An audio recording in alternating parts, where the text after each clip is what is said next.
think maybe we can start at least introducing the webinar and with the presentations, doing all the protocol, and then we move forward. What do you think, Pedro? I was unmuting me. That's a good idea. And I will take these minutes and before just to and use this opportunity to, besides those who are here and that will have the opportunity to address, I will like to express my gratitude to the trade commissioners of the Embassy for Canada to Portugal that are constantly helping us in this, improving this connection between Portugal and Canada and these different stakeholders, especially to Fatima Carvalho, who is such a good help in all our activities between these two great countries. I also like to thank to our Portuguese delegation of ICEP, which is our trade and investment agency, especially in the person of its director, Raul Travado in Toronto. And of course, all of you that are here to addressing to this audience, Portuguese audience that is interested in know a little bit more about Canada. To thank you to all of you that are participating here in this webinar, to all the attendees, and also particularly to those who are participating in the collision conference that will be happening next week. I hope this can give you interesting insights and a little bit of context for the networking that you are going to be able to do in the upcoming weeks. So I will introduce now André Ford, who is our communication manager in Startup Portugal, who will be our host for this afternoon. So thank you all, and thank you, André. Thank you, Pedro, and thank you everyone for joining us.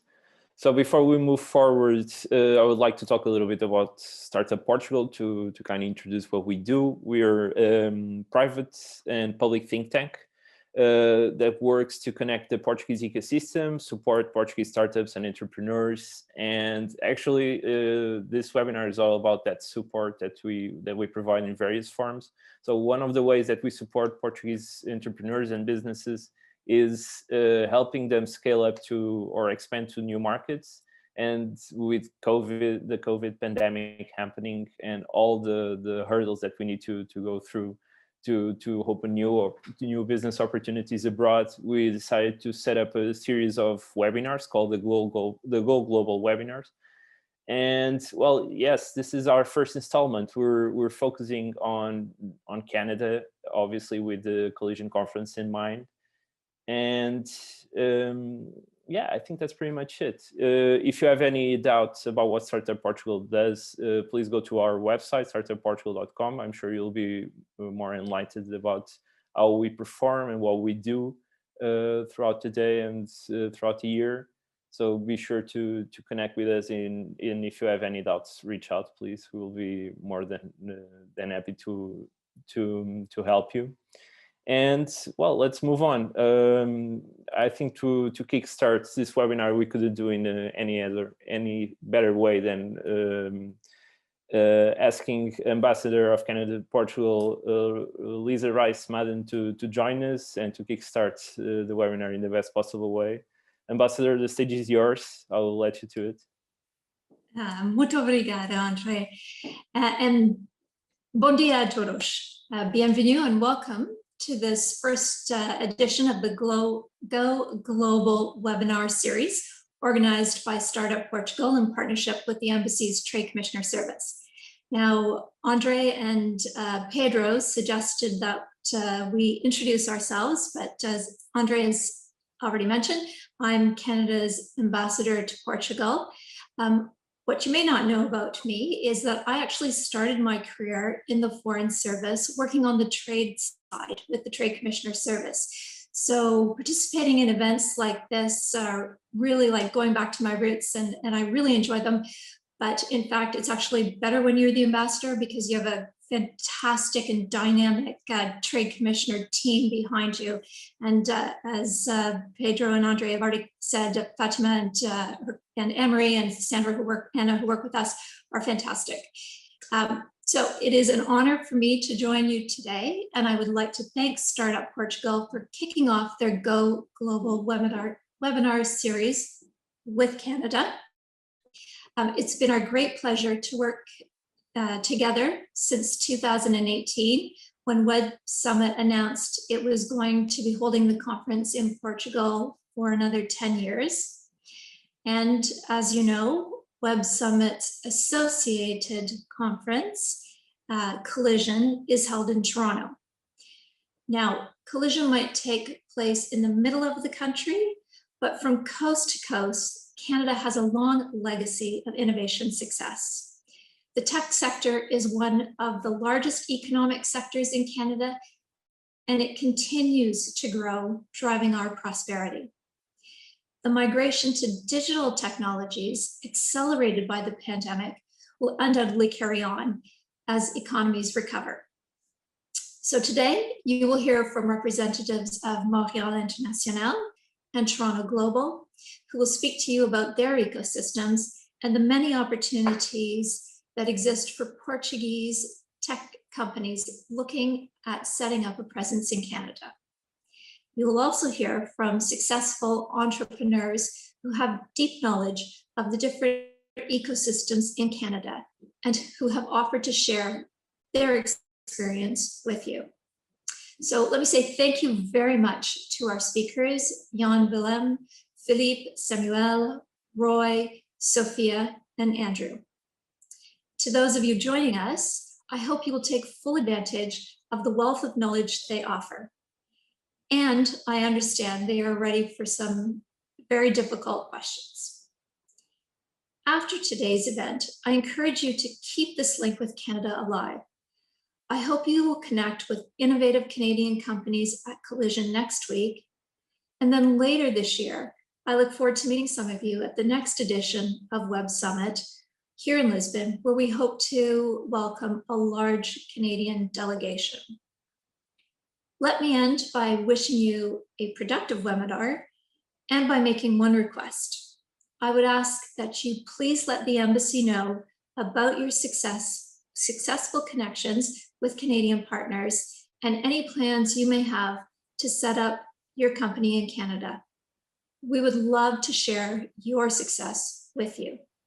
Então, muito obrigada, bonne journée, and thank you all. Thank you, Ambassador, for your kind address. Now I think we should move forward. Jan Willem is already here, so the stage is yours. Let's hear about Toronto, please. Excellent. Thank you very much, Andre, and thank you very much, Ambassador, for this great opening. Really excited to be here. Thank you very much for the invite for Toronto Global to present the tech scene here in the Toronto region. So I prepared some slides that I would like to share with you, and for the next 10 minutes, I will show you more about the Toronto tech scene, and not only the tech scene, but also why the Toronto region is such a great area to get into North America, and also how we can assist you with getting into that market. So let me see if I can go to the next slide. There we go. So yeah, Toronto Global, we do investment attraction. So we're government funded, and our services are free of charge and confidential, of course. And we help you getting into Canada, specifically the Toronto region. Our services, you can compare it to Startup Portugal, but we are on the receiving end.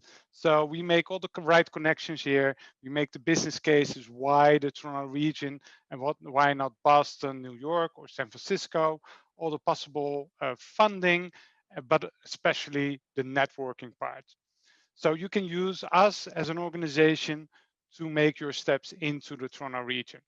And if we look into the Toronto region, we'll see that it's on the east coast of the North American continent, which makes it a really, time-wise, a really good location to collaborate with your colleagues in Portugal.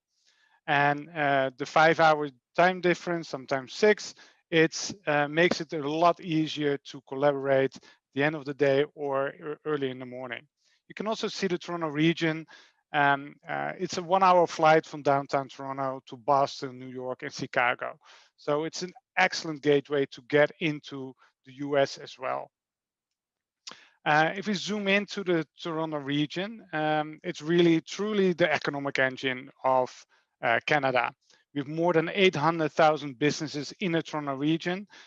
More than 40% of Canadian headquarters are situated here. And if you look at the economy, it's a 330 billion economy just in the Toronto region alone. So that's pretty massive. What does it mean for you as an entrepreneur? Well, we have a lot of a really diverse economy. So of course, like the ambassador said, we're really big in tech, Canada as a whole, but especially Toronto and Montreal. So the tech scene is really well developed, but also the manufacturing industry, so the advanced manufacturing, the OEMs for cars, but also if you look at financial services, we are the second largest financial industry in North America. So you have Wall Street, and then you have Bay Street in Toronto. So all the big banks are there. That means all the pension funds are there. That means like a lot of financial institutes are there, which gives you an advantage to have access to money. So venture capital, there's a lot of VCs around in the Toronto region, but also life sciences and clean tech. So if you have a fantastic tech idea and you develop that in Portugal and you want to bring it to North America, there's a lot of ecosystem around here that you can tap into because of the companies that are here. Also, the startup ecosystem is massive and thriving. More than 2,000 startups in this region alone. We have fantastic accelerators like Marsh, like the Discovery District, the Digital Media Zone, Venture Lab. We have all more information on those accelerators for you, but they will also be at Collision. So reach out to them because every single accelerator has certain advantages for you. What I said, like this is a picture of Bay Street, so downtown Toronto.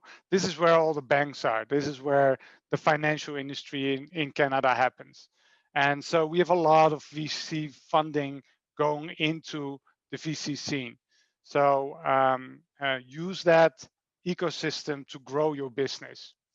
There's just a couple of, I will share these slides afterwards, but there's just a couple of deals that happened in the last couple of years.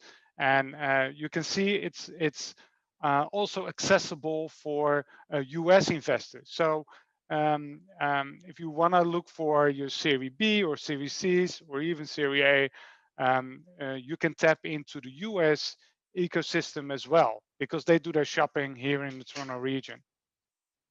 So a lot of the times, startups and scale-ups are thinking about getting into North America. They think about Boston, New York, and San Francisco. Not directly, they don't, like Toronto or Canada is not like directly on their minds, but when they find out about Toronto, they actually figure out that it's a fantastic location to get into North America. So how do we stack up against the US? First of all, you have market access. Because of the free trade agreement we have with the EU, the CETA agreement, it's easier to move goods, but also people across the different continents. The workforce, we have an enormously fast-growing tech talent pool. So you can really dive into and have access to developers, sales, everything that has to do with tech. Also, if you compare it to the US, but also the rest of Canada, we have more than 100,000 immigrants every single year. It's a really diverse city. More than 50% of the people that are actually in the Toronto region are not born there. So you're not alone as an immigrant. I'm an immigrant from Holland, moved here 5-6 years ago. And I can tell you it's a really welcoming and really immigrant friendly environment. But it's also that your business visa is easier here than in the US, especially intercompany transfers. It's due to COVID, it's a little bit harder now to fly in, but before COVID, within 2 weeks, that could be arranged.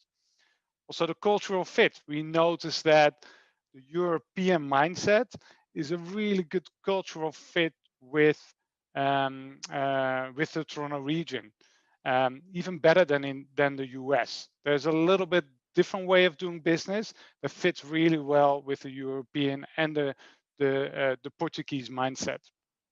And then, of course, as an entrepreneur, it's also important to think about cost. And in general, doing business in Canada and the Toronto region is on average 20% lower than in the US. And we don't even talk about Silicon Valley. So your money has a way longer runway in the Toronto region than in the US, for example.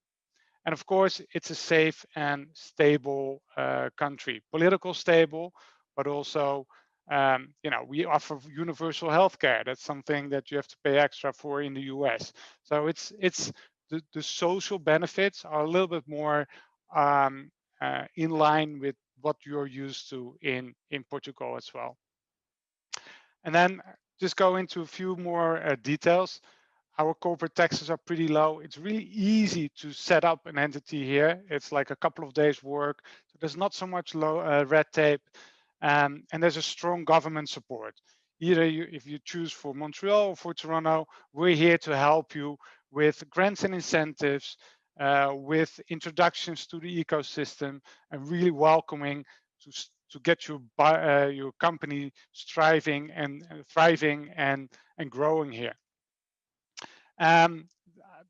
We added more tech jobs than Boston, New York, San Francisco together last year in the Toronto region. So 400,000 people working in tech, and that's massive. Another important thing, we are English speaking. For the rest of North America, Quebec, of course, is French.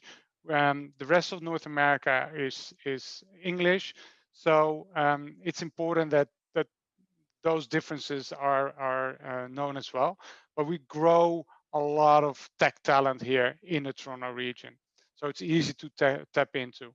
Here you see a great overview on the quality of the labor that you get for the cost.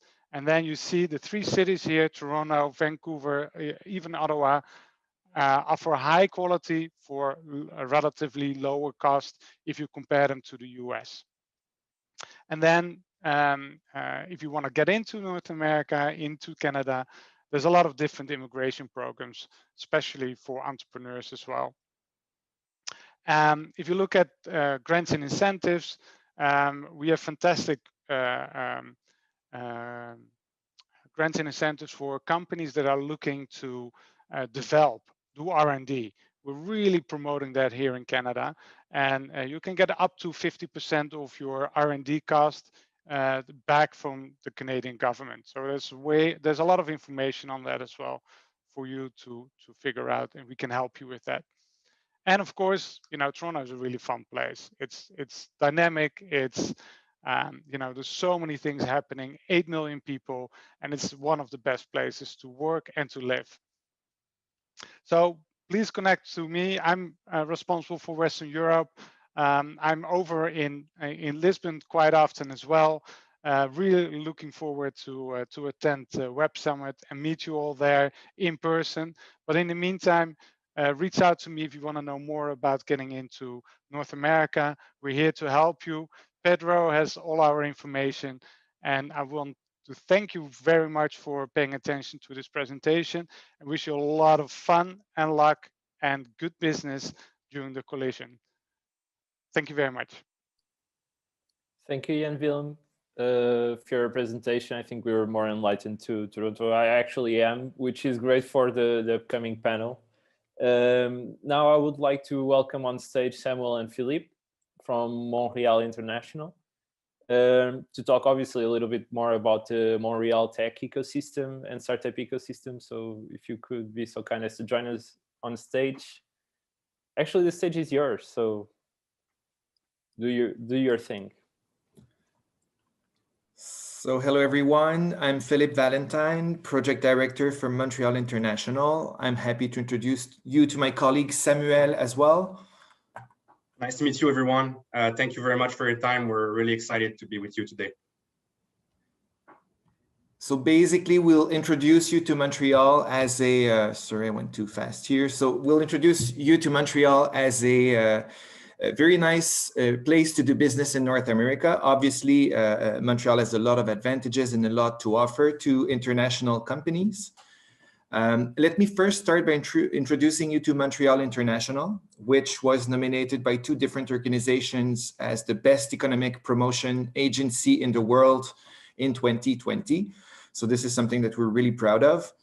Montreal International is a bit of a hybrid agency. So we are a public-private partnership. We basically get most of our funding from the 3 levels of government, so federal, provincial, and municipal.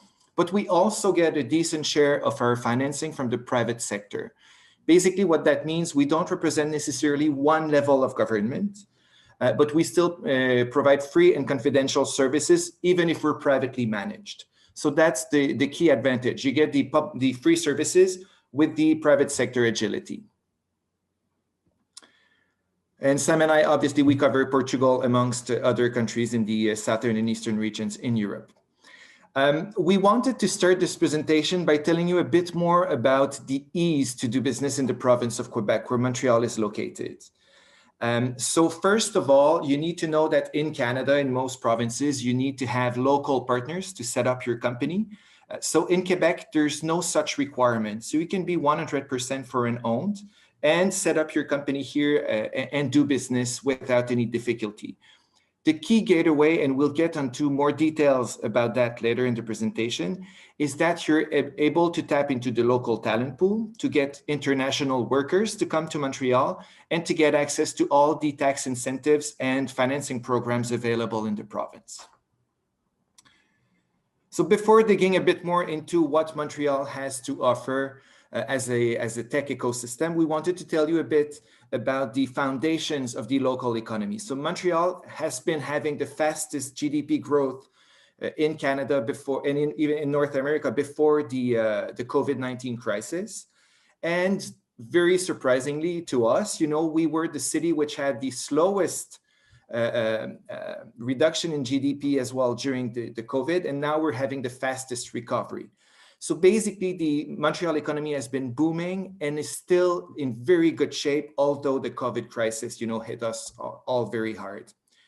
The situation for the Quebec budget is also really good. So that reflects in the government policy, which is basically very involved as we speak into the recovery programs to help companies expand their operations in the region.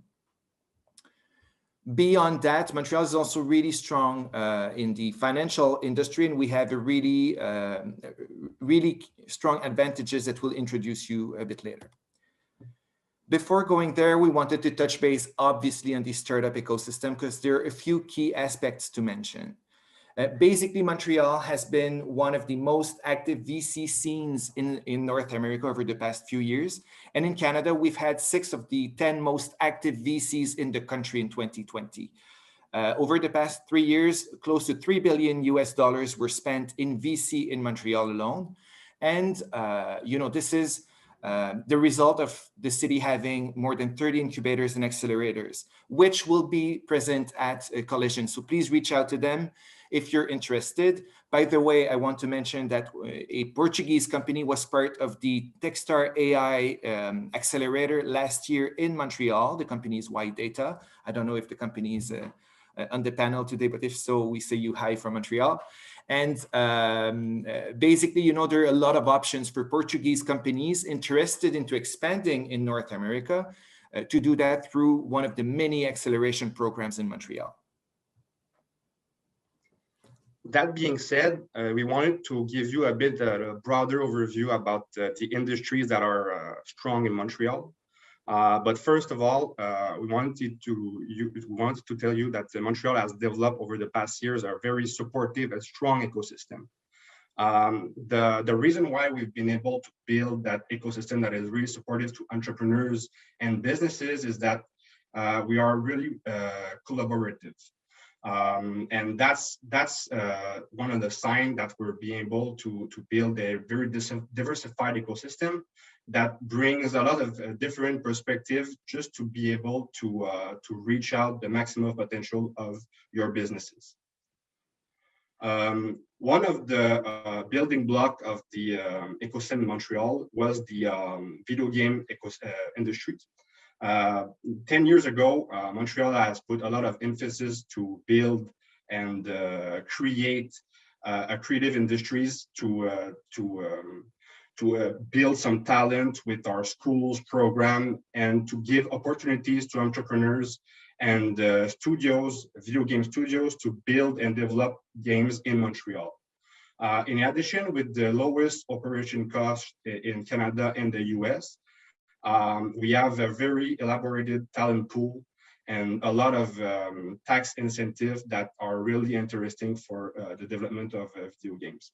We have a few major studios that are here, like Ubisoft and Warner Brothers, that are have their development centers in Montreal. We cannot talk about the life science anymore right now, but it's really booming in Montreal. And over the past years, the government of Quebec have put a lot of resources to build a strong and long-lasting ecosystem to make sure that we can offer everything that we need to our population. We are on all the biotech and big pharma in the world, and we are currently working on the creation of an innovative zone in digital health and AI to make sure that we are in the forefront of the new era of the life sciences. We cannot talk about Montreal without talking about the IT and software development industries. This is the primary tech and the hub of Montreal. And this is about all of the talent pool and the financial incentive that we can offer to businesses and entrepreneurs. We have a unique operation cost and also a incentive that is called the e-business tax credit that can give businesses up to 30% of their the eligible salary of the employees in cash back. So that's unique in North America. Over the past years, we've seen about $3 billion in investment in AI only in Montreal. You're able to see, we've seen a lot of the big players in the industries. But one thing that I like about this slide is we're seeing reinvestment with those companies. So we're seeing a lot of traction, and we're pretty confident that we're going to see a lot of growth in this industry in the next years. It may be counterintuitive because usually the forefront of the financial services and fintech in Canada is in Toronto, but we had a lot of hedge fund and pension funds. We're really strong in the Asher tech, legal tech, and also fintech. One of the example that we often use is the example of the Morgan Stanley. Morgan Stanley was looking to establish a R&D center in North America to produce and all of his back office work, and they realized that Montreal versus New York, beside the client-facing aspect, Montreal was giving them 25%, 24% tax reduction, cost reduction, I want to say, on the salary and the operation costs. So it was basically a no-brainer for them to establish all the back office services of their companies in Montreal. And that's a really good success story for the city. That being said, Montreal may not be the biggest city in Canada, actually is the second one, but with all the talent pool, the expertise that we have developed over the past years, we have the highest concentration of the tech job in Canada. And that's make us really proud, and we're really optimistic for the futures. So basically, the fact that Montreal has become, over the past 20 years or so, such a large and important tech hub, especially for nearshoring and cost center options in North America, is explained by a few key factors. The talent pool, obviously, the operating costs, and the quality of life. So basically, let me start with the talent pool. So of course, we do have a strong pool of qualified and highly skilled talent. But there are two other key aspects to mention when it comes to the talent pool in Montreal. So the first one was already touched base by Jan Willem, which is the ease to have foreign workers to come to Canada. So it's fairly easy to get your foreign specialists, whether in-house or even outside of the company, to come to Montreal and be able to basically work for your company through the different work permits which are offered by Immigration Canada. However, there's another key aspect to the strength of the talent pool in Montreal, which I like to underline, and it's the fact that we are the epicenter of the academic world in Canada. So we have the most university institution per capita. We have 320,000 university students in Montreal, which is the highest number in the country. And beyond that, we have 35,000 international students in Montreal.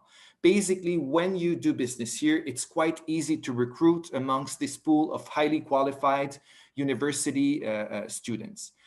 Another thing to mention, Montreal is the only city in Canada which has 2 universities in the top 100. So we have some of the best universities in the world, the McGill University, which is English speaking, then Université de Montréal, which is French speaking, but also trilingual. They offer programs in Spanish and in French as well, and in English. But one key takeaway as well is the fact that we have the most university research done in the country.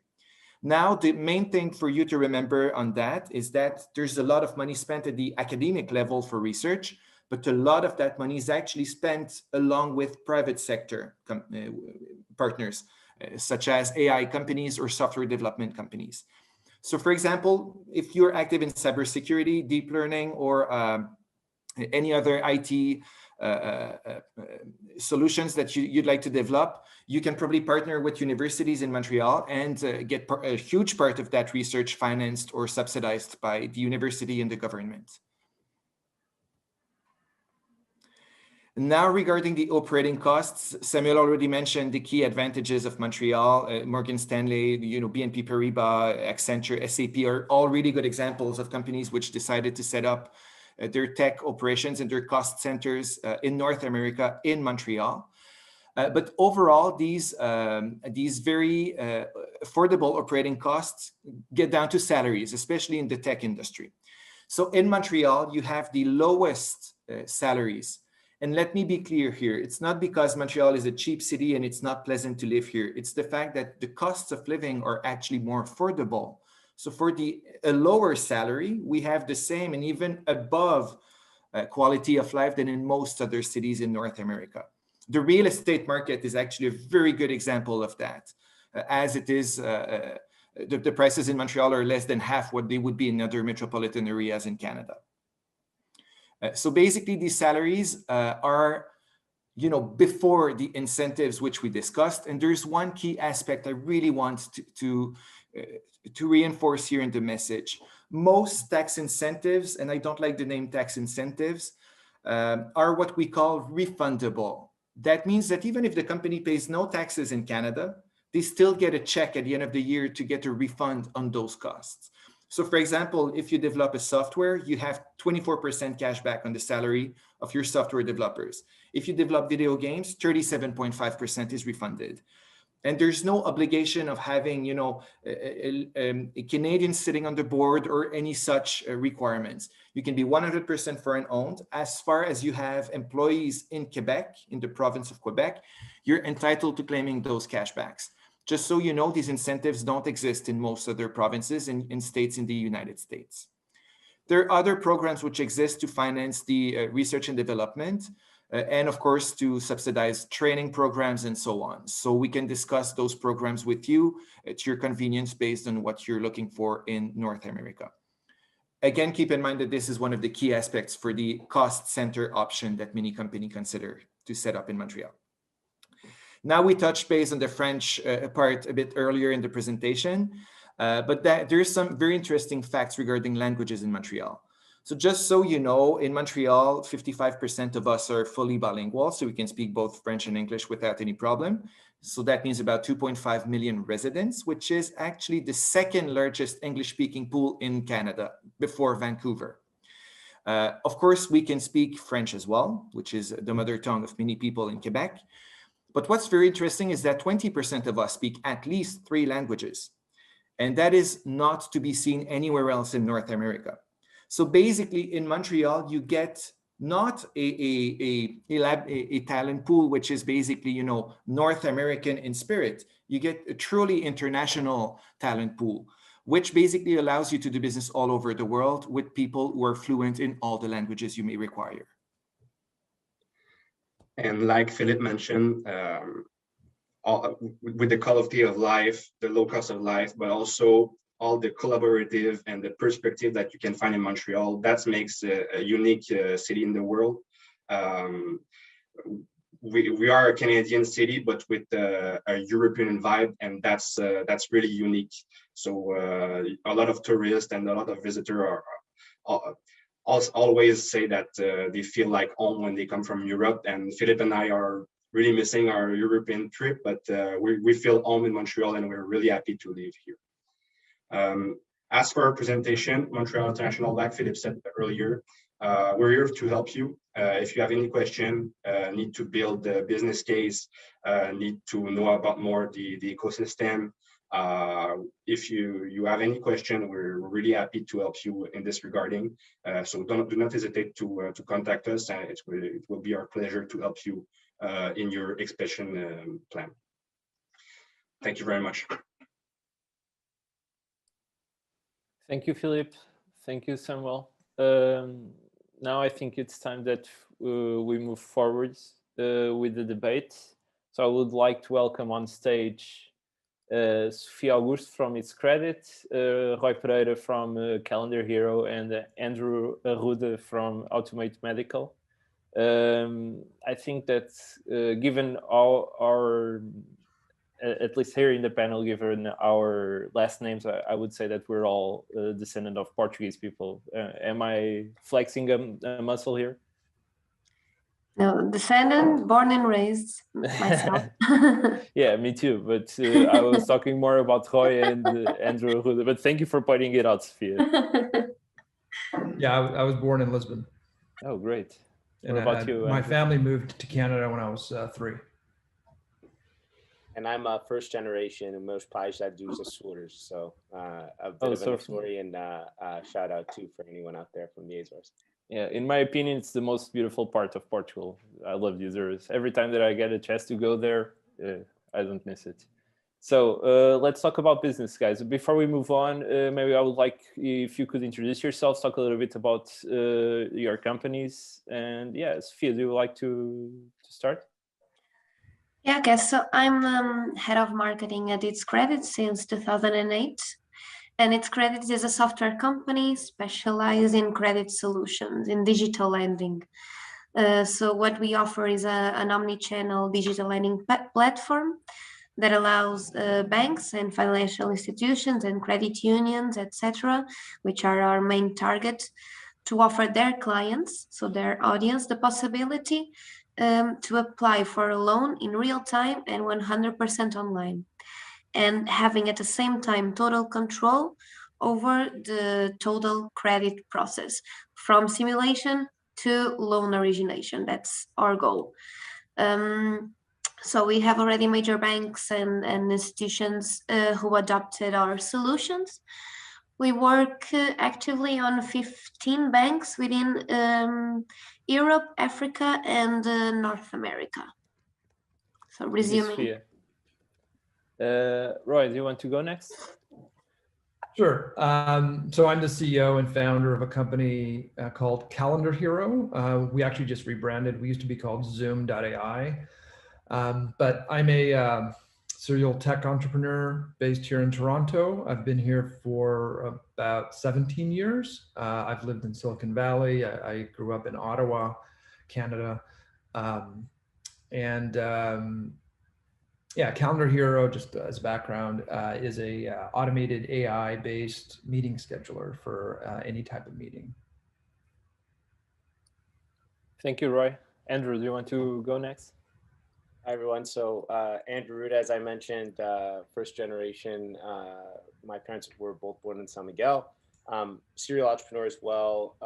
Really split my time pre-COVID between a couple ecosystems, chiefly Toronto, San Francisco. So right now I'm the CEO co-founder of my latest company. It's called Automate Medical. We transform medical test information and then kind of create this knowledge base Moneyball for medicine in some ways for physicians. So we capture all their experiences into our platform as to what's successful or what hasn't been in their treatments. Before that, founded a company called Ross Intelligence, had an office in Toronto, went through Y Combinator with that company. And between my two companies, I've raised about 20 mil on both sides of the border between Toronto, Montreal, Silicon Valley. I've hired in all those ecosystems. So I have all the inside scoops as well as all the scrapes and bruises too. That's great. So I think that we have a wonderful panel. We have somebody that actually did the journey from Portugal to Canada, and we have two entrepreneurs from Canada who are kicking ass. So it's perfect. So since you were the last to speak, Andrew, I would like to start asking you a couple of questions. So being backed up by American investors, do you feel like your experience as an entrepreneur, does it endorse the Canadian or the Canada potential as a gateway to the US market? Yeah, so I'll give you a little bit of perspective. My first company, Ross Intelligence, was led and primarily a Canadian led from an investment standpoint and the money into the company. And I worked very closely with a lot of the Canadian investors. This time with Automate, what I wanted to do is really take on an international approach. So Automate Medical is a Canadian incorporated company, and we attracted American investors as well as Canadian investors. And I think to loop that into what we're all talking about today, I think that's what you see in happening in Toronto and Montreal, Vancouver, across Canada, is you're starting to see that interplay. And you heard it earlier today as well, where US investors deploy into Canada. And there's a lot of interplay between the US and Canadian markets, as well as the international markets. I've had great European investors as well. So in some ways, I think for all the entrepreneurs out there, I think Canada is looked on a little bit like this neutral area where everyone's really interested and you can collaborate with great people, including money background. I think for me, you can't really compete with the amount of amazing talent that you get in hubs like Toronto and Montreal and Vancouver. And I think it's a great landing ground for anyone out there who's looking for North American expansion. The only thing I would say, and I mean, you know, this is a panel to promote. One thing that I just want to say to all entrepreneurs is before you go and spread, because I've opened offices in different countries and regions, I think it's important that you really nail down the why before you move and what your goals are, and really communicate with different offices like from folks you just heard from, just to nail that down. Because I think sometimes as entrepreneurs, we sometimes can think, hey, you know, the grass is always greener on the other side. And I think, you know, nail down what you're doing, get your business case together, start getting those metrics. And when you're ready for some of that escape velocity, I think I would really try and consider Toronto or Montreal ahead of jumping in, you know, feet first into a place like New York, Boston, LA, or San Francisco. Sofia, actually, that's kind of what ITSCREDIT did, right? You guys started to do business in Toronto, if I'm not mistaken. How did ITSCREDIT started to expand to North America, and why Canada to begin with? So first of all, we start to gain awareness on the marketing, on the market, participating on events like Finovate and Collision, for example. And then it came the opportunity to work with the Coast Capital Savings, the credit union, the Canada's largest credit union, I think. And in that point, it was important to invest because the Canadian financial market, despite is really huge, it's very close. The banks and credit unions are all in contact with each other, and they exchange experiences and recommendations regularly, so they influence each other. So gladly, our business went well with Coast, and then people, the Canadian people really like the empathy and the trust, and I think we Portuguese connect so well with them because this is similar. This is a similar culture. The empathy, the trust, the talking, just be friendly with each other, and I think that's why we match so well. And then it went well, and in last year 2020 we start to implement our solution within Celero's credit unions as well. They have 25. We start with the Cinnabon, and now we already have in first Calgary and Synergy, and there's so much more left to grow. So you would say that you're still focusing on the Canadian market before moving to other ventures in North America, right?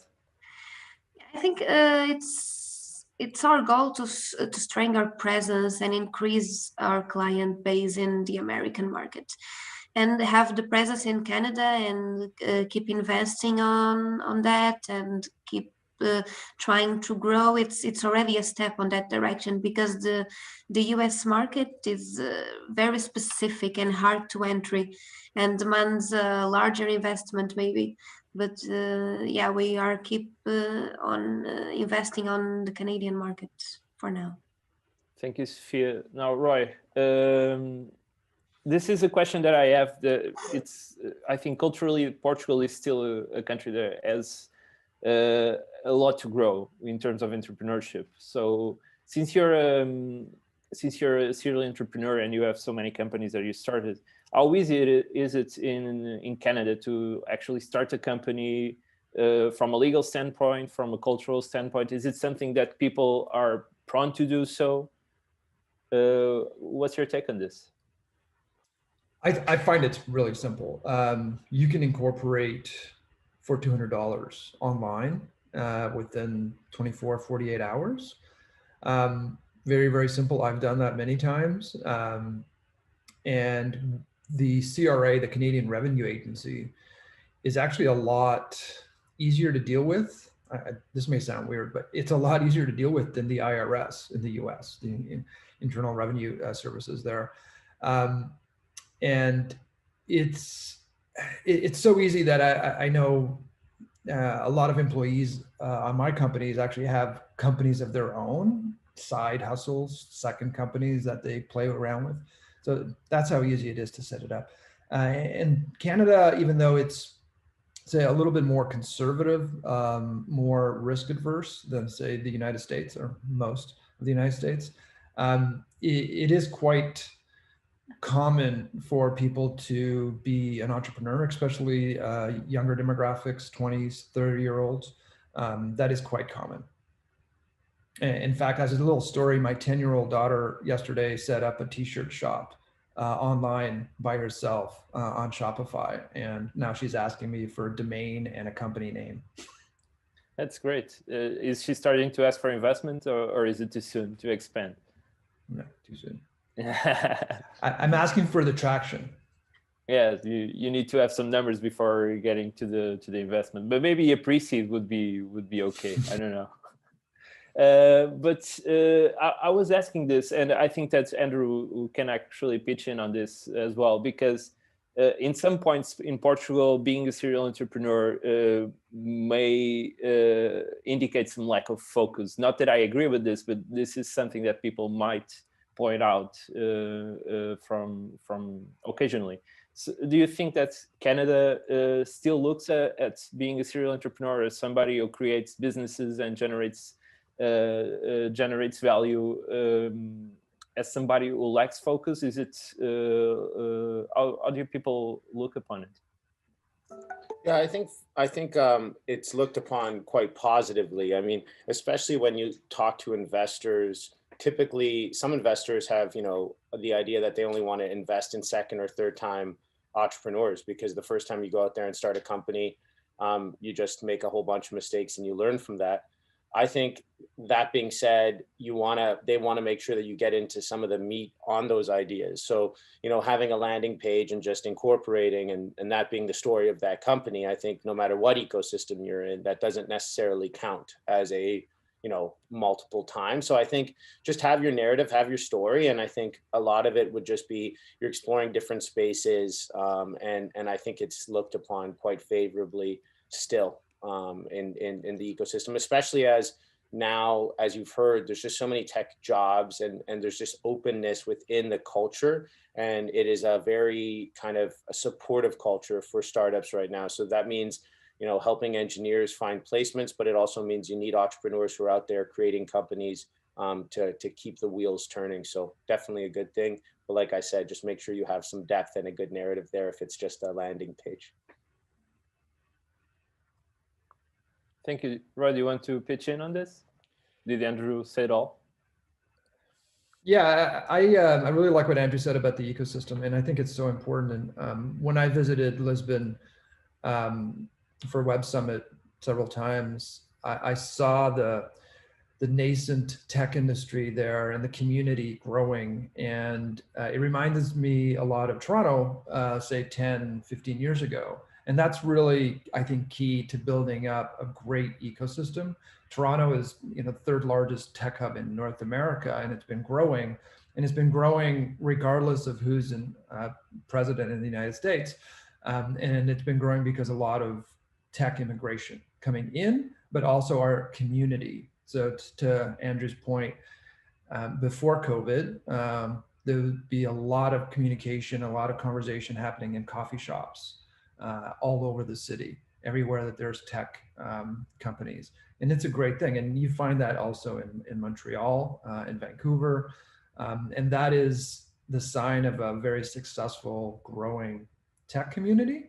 And this is why Toronto and Montreal have done so well in the global stage. Thank you.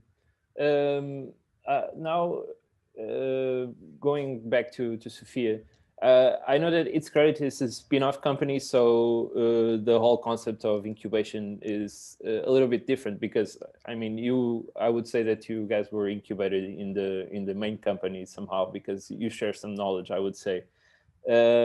But given your experience to Canada, how do you look to the community that Andrew and Roy were talking about? Do you feel like getting the first customer, the first client, was it an important step to move on? How supportive were them to your efforts expanding to the market? How do you weigh in on this? Yeah, okay. So our experience is a little bit different, as you said. We are a spin-off from a larger group, which is IT sector.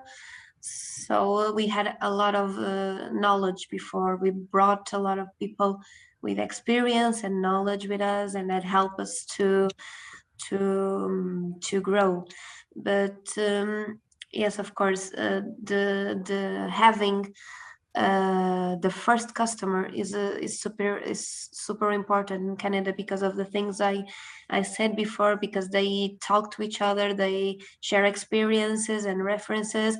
So when we found someone willing to bet on us and they saw that we were good and our offer was good.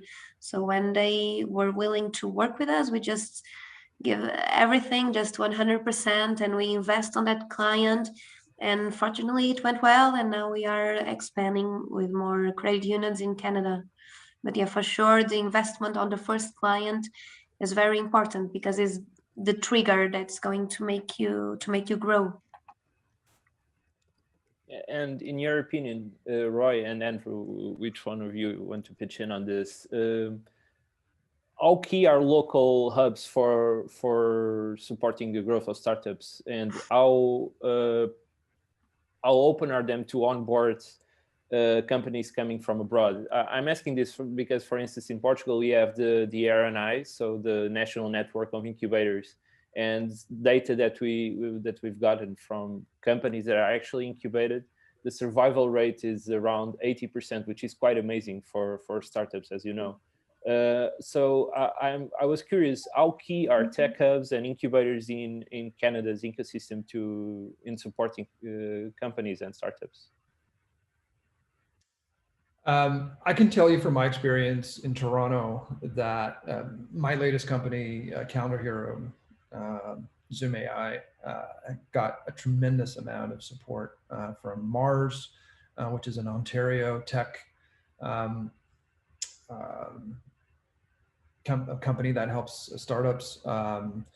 There's been a tremendous amount of financing, introductions to investors, market research, panels, to raise awareness of the company. So it's been a fantastic experience. Toronto has a good amount of density of companies that are trying to help, organizations that try to help the tech community.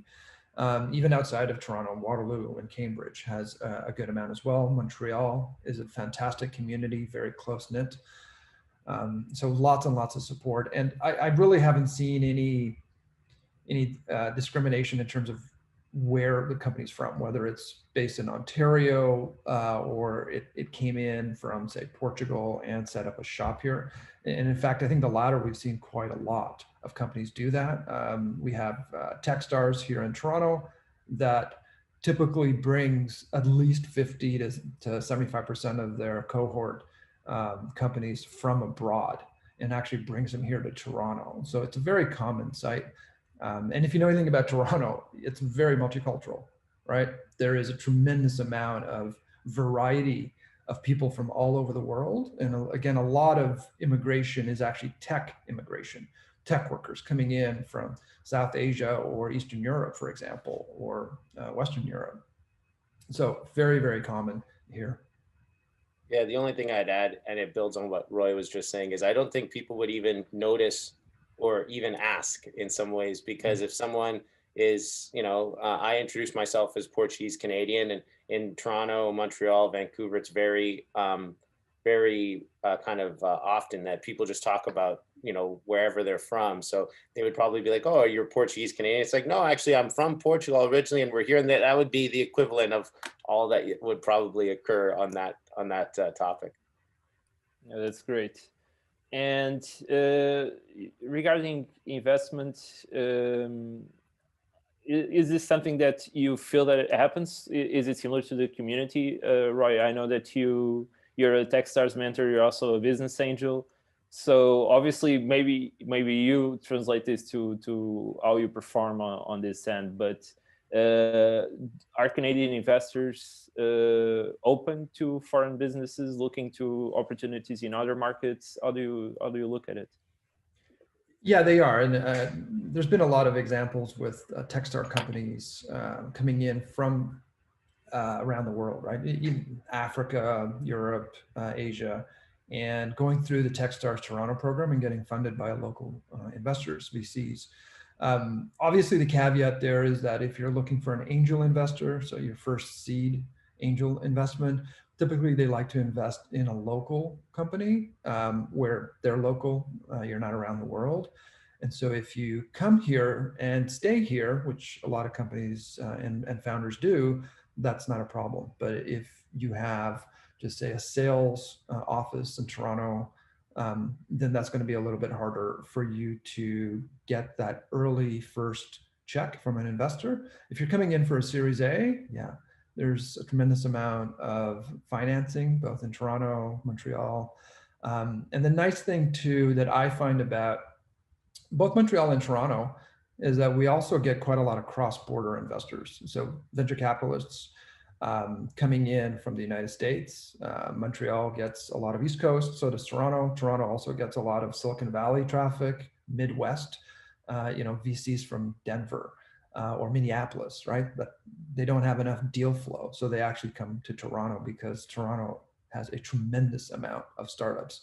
So it gets quite a lot of VC tours. Virtual tours right now through Zoom, but still a lot of interest. Andrew, as somebody who's done a lot of fundraising, I mean, over 20 million is not something to frown upon. So do you agree on this take that Roy just shared with us? Yeah, absolutely. I would say though, because I think it's important to always paint the most accurate picture, and I think it'll drive our believability on a lot of our other points. I think when it comes to those ecosystems, I think it's a post-Series A environment mainly. I think the angel pre-seed is tougher in the Canadian ecosystem. It is still a country of 30 million people total, and so I think if you're looking to raise just only Canadian for angel pre-seed, that could be a bit tougher.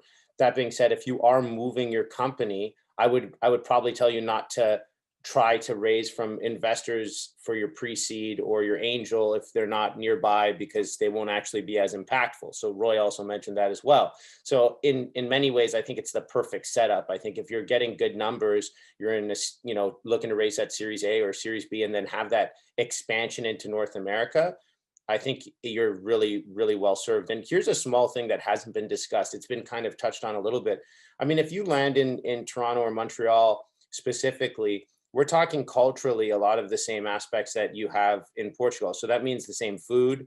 That means you'll be able to speak in Portuguese to people in restaurants, in coffee shops, on the street. I mean, there are little neighborhoods. I grew up in Little Portugal in Toronto, but I have family in the Little Portugal area of Montreal. It's incredible.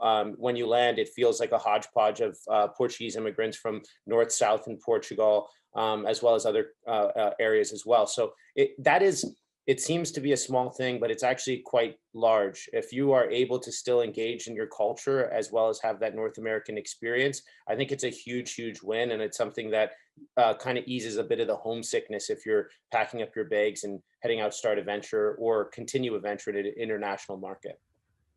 Andrew, let me ask you, which city has the best Portuguese food?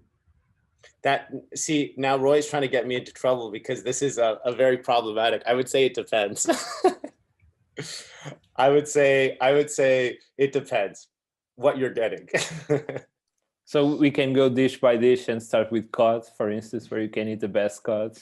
Well, the beautiful thing, Andrea, is that you could, and I mean this you could literally get some of the freshest kind of imports of fruits and vegetables coming in from Portugal directly. So you could eat a fish that was caught in Portugal, within 24 hours in Toronto or Montreal, because there's such a huge diaspora of an immigrant community there. So we're talking literally getting some of the freshest produce, and you really don't skip a beat. You end up getting the same products that you'd see at like a Ping Dos or wherever, right in that ecosystem. So it's a small thing, but as a Canadian who's kind of lived here and there and everywhere in between, including I spent some time at the Canadian Embassy in Lisbon, there is aspects of culture that you kind of sometimes miss. And I think that really eases the soul as you take on, being an entrepreneur is so hard that sometimes you just want a nice piece of cod directly from home. And you can get that in Toronto and Montreal for sure.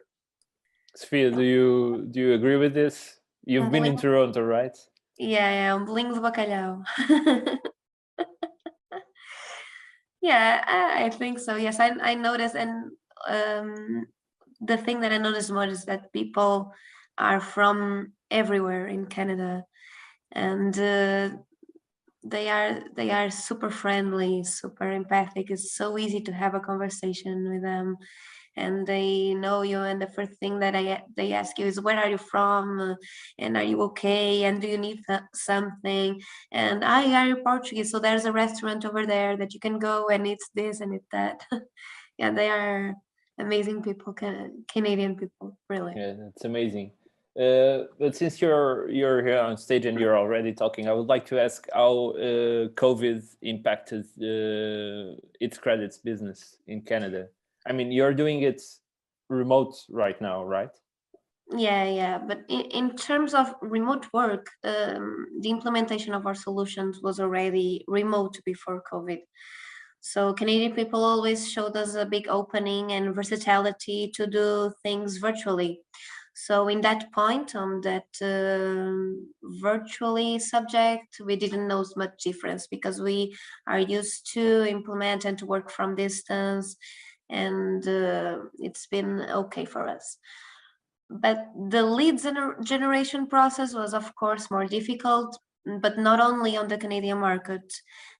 Because of COVID, of course, there was no such contact, and banks and credit unions were more worried about getting their people working from home and a bunch of other things that we understand they overlapped the investment that they could do in the solution like ours or in others. So yeah, it was a rough year for everyone, and despite everything, I think that technology and we sell digital lending, and we have an advantage on that because with COVID, everything has to be even more and more digital. So we have that advantage in our favor. And despite all that, so it was business as usual. Yeah, and in terms of remote work, yeah, we are used to do it from distance, and our customers in Canada as well. They're okay with that, with technology, and it's okay. And for Roy and Andrew, how do you guys look at this new normal? Was it easy for you guys to make this adaptation? Did you feel that your business partners were all into it? I mean, we're talking about startups and mostly digital business, so it shouldn't be too much of a hassle, but sometimes it is. Yeah, I'll just say I ended up actually raising a $2 million pre-seed and launching Automate Medical entirely during the times of COVID. So it was a digital raise. I wrote a blog piece on that for anyone out there. It's on my Twitter at Andrew Arruda. But I think we are all lucky, whether you're in Portugal or Toronto or Montreal or anywhere in the world, that being in tech, I think we are very fortunate, and we should be grateful about the ease of continuing our operations as a digital first kind of community. I think Toronto, what I would comment on is and this speaks to just the country and the culture, there was a lot of immediate grants available. There was rent relief available for startups. There was a lot of amazing programs that the government moved quickly to protect small businesses, especially those kind of early stage startups were able to tie into government programs really, really quick. So I have operations in the United States as well as Canada. I would say that response in Canada was amazing and really easy. So yeah, I think it's a really great place, and the culture shines through when you need it most, is what I would say. Yeah, Andrew brought up a really good point. The federal government has been insanely good here in Canada for small businesses and specifically tech companies. We've been fortunate to be on the receiving end, because not every tech company obviously succeeded through the COVID lockdown. A lot of them went out of business. A lot of them had to change business models, and you have to be really quick to do that.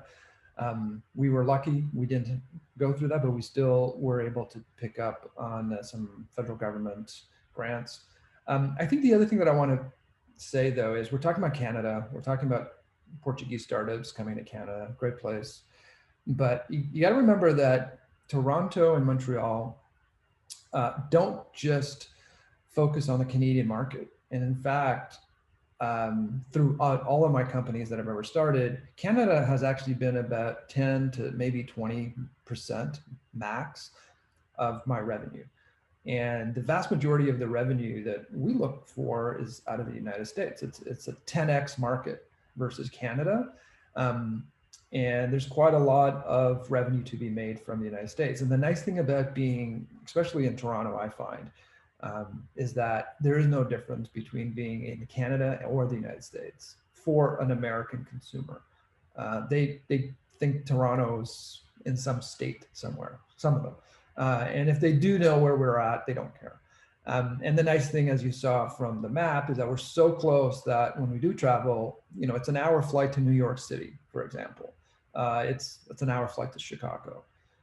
And the connections are quite a lot when we go back to flying around.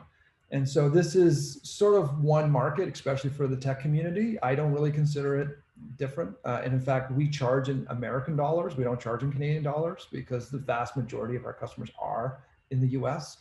And so that's what you really need to think about. Toronto and Montreal are a great stepping stone into the North American market, not the Canadian market. Thank you, guys. I think that's pretty much it on my end. Now I'm going to open up for the Q&A. But so far we only have one question, and maybe it's actually addressed to Philippe regarding what does it mean 50% to set up a HR program. Philippe, do you want to come on stage? Are you there? I don't know. Yeah, you are. So basically, what exactly do you mean by the 50%, just to be clear? That's what Scott Pereira asked. So I'm not sure what does it mean. I think it was related to something that you said during your presentation about 50% support government to set up the entire program, but I'm not sure what does it mean. So maybe we need to go back to your presentation. No worries. So if we're speaking about R&D programs, what I can tell you in more details is the double component of the R&D tax credits available in Quebec. So basically you have access to the federal component, which is a 15% cashback, which is against your taxes. So it's not a direct cashback, it's against your taxes. You basically need to declare profits and to pay taxes in Canada to get access to that part. But in the province of Quebec, there's a 14% component, which is basically refundable, just like the other tax credits. Basically, if the company is 100% foreign owned, doesn't pay taxes in Canada because they operate a cost center in Montreal, then they can claim 14% cash back on their R&D expenditures, even as a foreign owned entity. I think this is the most generous rate in the country, which is refundable. Obviously, for local Canadian companies, the rates are higher, like in all the provinces. The same for the federal components, which can go up to 50%. So that may be the part where there's a 50% to discuss, but that would be for Canadian-owned companies. So let's say for Portuguese companies, a Portuguese startup interested into setting up operations in Canada, the basic rate in Quebec would be 14% cashback. If the company develops software, there's a 24% cashback on the software development component. That's why so many large players choose to have their cost centers in Montreal for the North American markets. So they'll have, for example, sales rep in Toronto, in New York City, in San Francisco, and the cost center in Montreal, just to mitigate the costs and to be more affordable to their clients. Thank you, Philippe. Now, I think there's a question for Jan Willem that I know that Roy already answered in the chat, but I think it would be interesting to have Jan Willem talk a little bit about this. So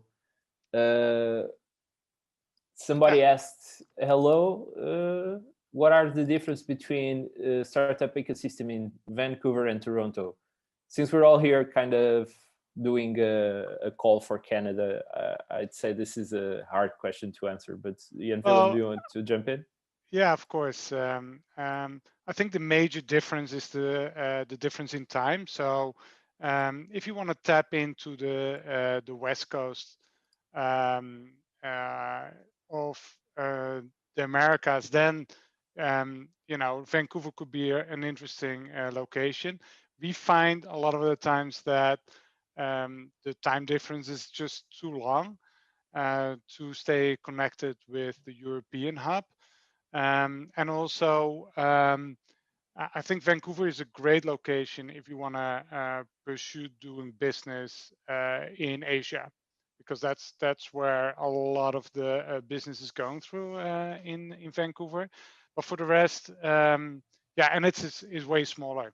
And if you look at all the hubs in the East Coast, you know, Boston, New York, San Francisco, Boston, New York, Chicago, you know, it's so easy to fly in and out of Toronto. And from the West Coast, Vancouver, it's just a little bit harder.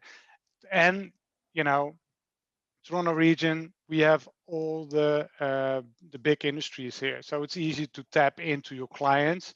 And although Vancouver is a fantastic city to live, and the quality of life is fantastic, the business opportunities are a little bit less than I would say in Montreal or Toronto. Thank you, Jan Willem. So we don't have any more questions. So obviously I would like to thank you all for joining us. Andrew, Roy, Sofia, it was great to pick up your brains and ask some key questions. I hope it has been insightful for Portuguese startups, and I hope you guys had fun here.